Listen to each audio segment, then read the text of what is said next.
বন্ধুরা, কি অবস্থা, কেমন আছো? আজকে ভিন্ন বিষয় নিয়ে আলাপ করব। আমাদের সমাজে কিছু কিছু লোক বাস করে, যেমন আশেপাশে, পাড়ায়, ফ্যামিলির মধ্যে এমন কিছু লোক আছে, যেমন হয় না, কারণ একটা জায়গায় যদি আয়োজন করা হয়, হুম তো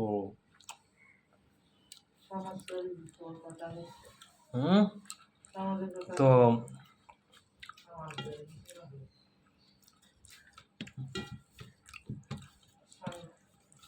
ওই আয়োজনের মধ্যে মনে করেন 10-12 জন খাবে, হ্যাঁ।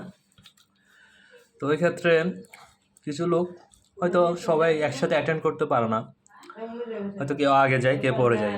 তো যারা আগে যায়, হ্যাঁ, তাদের নেতৃত্বে বা অন্য কারো নেতৃত্বে ডেক্সি পাতিলের মধ্যে যা যা ভালো কিছু আছে, বড় বড় অংশ, বড় বড় মাংসের টুকরা, ভালো ভালো জিনিস যেগুলো আছে, ওগুলো আমরা আগে সাবার করে দিই, হ্যাঁ, আগে গিলে ফেলি আর কি। তো ওটা চিন্তা করে না যায় যে পরে কয়জন খাবে বা তাদের জন্য আছে কি না, ওইটুক বোধশক্তি তাদের মধ্যে নাই। ওই সভ্যটুকু শিখে আসতে পারেনি ফ্যামিলি থেকে, ঠিক আছে। তো কি বলবো, এগুলো আসলে পারিবারিক শিক্ষা, সোশ্যাল নর্মস, সোশ্যাল ম্যানার্স, সামাজিক শিক্ষা, এগুলা শিখতে হয় ফ্যামিলি থেকে। তো ফ্যামিলি থেকে যদি শিক্ষাটা যদি না পায়, এগুলো তো বাইরে অ্যাপ্লাই করবে, এগুলো প্রকাশ করবে, এই হচ্ছে অবস্থা। তো এগুলো আসলে শেখা উচিত, বিভিন্ন জায়গায় গিয়ে নিজের বুদ্ধি খাটিয়ে, হ্যাঁ।